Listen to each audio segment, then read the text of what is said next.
Welcome back. Donald Trump hitting the campaign trail today in the state of Iowa. The most talked about candidate, Trump, is banning Iowa's largest newspaper from the event. The reporter can't cover him, he says, after the paper wrote this on its editorial page, quote, "It's time for Donald Trump to drop out of the race for president. Trump has been focusing on promoting himself and his brand and not on addressing the problems facing this nation."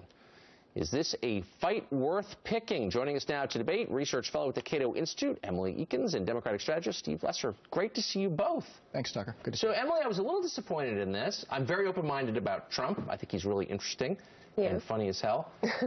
But banning a reporter, shouldn't Trump stay and fight? If he doesn't like the coverage, shouldn't he tangle with the reporter to make that case? This is very concerning to me. I mean, it says something about what his presidency might be like. If someone criticizes him, he pushes them out. I mean, what would a Trump presidency look like based on his actions today? Interesting. Steve?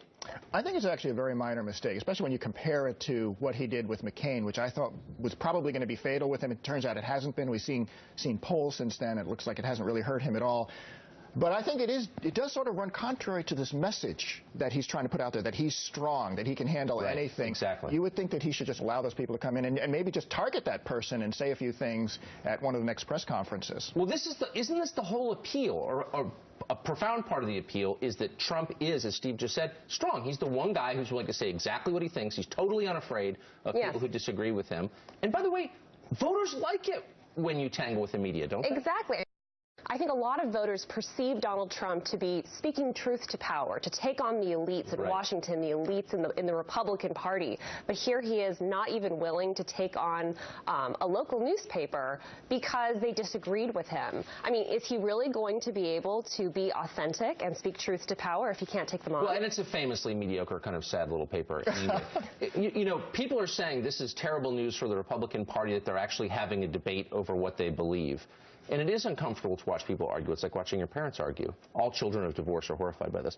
But isn't this exactly what parties ought to do? Have a meaningful debate about what they stand for. And wouldn't the Democratic Party be better served if they had open debates like this? You know, it really depends. I think what we learned from the last Republican go-around in 2012 is when you have a lot of people like this and a lot of debates, it gives you enough rope to really just get bad stuff on every single one of the people running for president. I think it is healthy for the country, but I think the parties at this point believe that that's really not the right way to go. That's why I think you see a lot of the other candidates for the 2016 Republican nomination trying to sort of find a way not to have Trump at the debates and things like that. Exactly. No, I think you're completely right. And Emily, isn't this the problem? The people who run the parties want you to shut up and obey. They don't want to talk about anything in public. This is true on both sides completely. Yes.